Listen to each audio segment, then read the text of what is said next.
Shalom saudara, kita berjumpa lagi hari ini.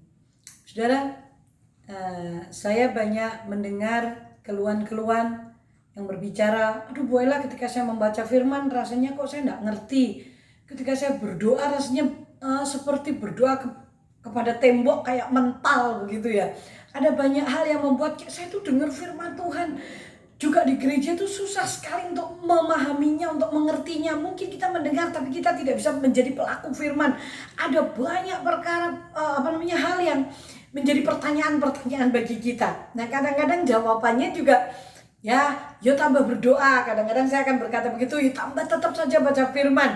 Nah, saya diingatkan oleh Tuhan dalam 2 Korintus pasal 3 ayat 16 berkata, apabila hati seorang berbalik, maka selubuh yang menutup mata orang itu akan diambil daripadanya. Dan Tuhan itu adalah roh. Di mana ada roh Allah, di situ ada kemerdekaan. Ternyata yang membuat saudara dan saya tidak mengerti atau susah memahami tentang bacaan firman, pendengaran kita akan firman Tuhan, itu bisa saja itu mata kita tuh diselubungi, tertutup, terselubung mata kita sehingga kita tidak bisa melihat dengan jelas. Kita tidak bisa mengerti dengan benar, sehingga tidak ada kuasa untuk kita melakukan firman. Karena apa? Seakan-akan kita berdoa pun bendal rasanya. Kenapa? Ada selubung yang menutup kita, sehingga kita tidak bisa memahaminya, tidak bisa mengertinya. Nah, sekarang Alkitab berkata, Rasul Paulus berkata, apabila hati kita berbalik, maka selubung itu diambil. Ternyata kuncinya di hati kita.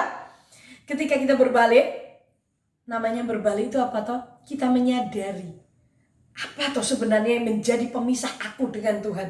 Apa toh yang menyakitkan hati Tuhan, yang membuat mataku itu loh tertutup. Mungkin ada dosa-dosa, mungkin itu bukan dosa Bu Ella, saya itu cuma kelemahan.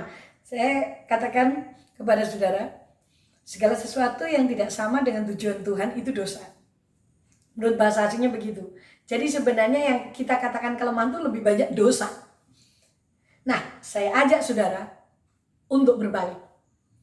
Mari hatimu berbaliklah kepada Tuhan dan berkata, Tuhan ini aku, tolong aku, ampuni aku, mampukan aku untuk mengerti. Ketika hati kita berbalik, di situ Alkitab berkata, selubung itu akan dibuka. Dan di mana ada roh Allah, di situ ada kemerdekaan. Hidupmu dan hidupku akan merdeka. Apapun itu, selubung itu bisa menyelubungi pekerjaanmu, bisa menyelubungi rumah tanggamu. Ada hal-hal apa yang harus kita selesaikan? Mungkin di pekerjaan, keuangan, kesehatan, macam-macam saudaraku. Itu bisa menyelubungi sehingga kita tidak bisa mengerti maksud Tuhan tentang semua itu. Tapi dengar baik-baik, hari ini ada berita, kabar bagus dan kabar yang benar. Oh, apabila hati kita berbalik, selubung itu diambil. Kalau engkau mau selubung dari ekonomimu diambil, bereskan dengan Tuhan hatimu tentang ekonomi. Keuangan, kesehatan, bereskan supaya tidak ada selubung. Mari, hati kita harus berbalik. Nah, di hati itu ada macam-macam ya. Ada segi kesehatan, ada keuangan, ada rumah tangga, ada banyak hal. Bereskan. Dan saya percaya hidupmu tidak akan sama lagi. Bapak, terima kasih buat kesempatan hari ini, di mana Engkau mengajarkan kepada kami, Tuhan, untuk kami menjaga hati kami. Dan sungguh Engkau memberi jawaban kepada kami. Kalau ada selubung-selubung yang menutup pekerjaan kami, keluarga kami, kesehatan kami, keuangan kami, ternyata hati kami di bidang itu pun harus berbalik kepadamu. Ini jawaban yang kuberikan. Dan ketika kami melakukannya, kuasa firman-Mu turun atas hidup kami. Kami menikmati kuasa-Mu. Dalam nama Yesus, Roh Kudus Engkau gerakkan kami untuk berbalik. Amin. Sampai berjumpa. Tuhan memberkati.